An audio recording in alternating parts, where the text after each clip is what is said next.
আপনারা সকলেই জানেন যে আমাদের মাননীয় প্রধান উপদেষ্টা কার্যালয় থেকে আমাদের কাছে নির্দেশনা এসেছে সারা দেশে আমরা তারুণ্যের উৎসব 2025 এটা শুরু করতে যাচ্ছি।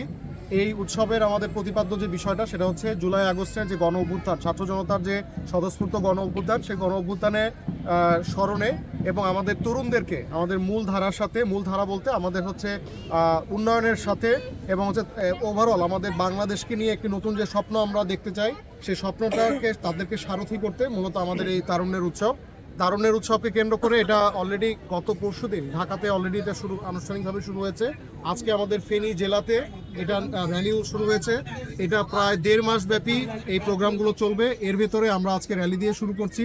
এখানে পরিবেশ নিয়ে কিছু কার্যক্রম হবে, পরিচ্ছন্নতা কার্যক্রম আছে, মশক নিধন কার্যক্রম আছে। এছাড়াও মূলধারায় তরুণদের উন্নয়ন ভাবনা, এটা আমরা সরকারি এবং আধা সরকারি বা বেসরকারি পর্যায়েও তা আমরা কিভাবে তারা অবদান রাখতে পারে, তাদের যে চিন্তাগুলো, তাদের ভাবনাগুলো, তাদের পরিকল্পনাগুলো, এগুলো আমরা শুনতে চাই। এর অংশ হিসাবে আমরা এখানে বিতর্ক প্রতিযোগিতা, আমরা আবৃত্তি, আমরা ওয়ার্কশপের মাধ্যমে বিভিন্ন প্রতিযোগিতাগুলো আয়োজন রেখেছি এবং সেই আয়োজনগুলো কিন্তু ইউনিয়ন পর্যায়ে হবে। প্রাথমিকভাবে ইউনিয়ন পর্যায় থেকে এটা পরবর্তীতে আমাদের উপজেলা আসবে, উপজেলা থেকে এটা আমাদের জেলা পর্যায়ে যাবে। ক্রীড়া অনুষ্ঠানের আয়োজন আছে। এর সাথে আমরা একটি মেলার আয়োজন করব, বইমেলা থাকবে, সেখানে লোকজ যে আমাদের যে পণ্যগুলো এখানে উৎপাদন হয় সেগুলো থাকবে, পিঠা মেলা থাকবে।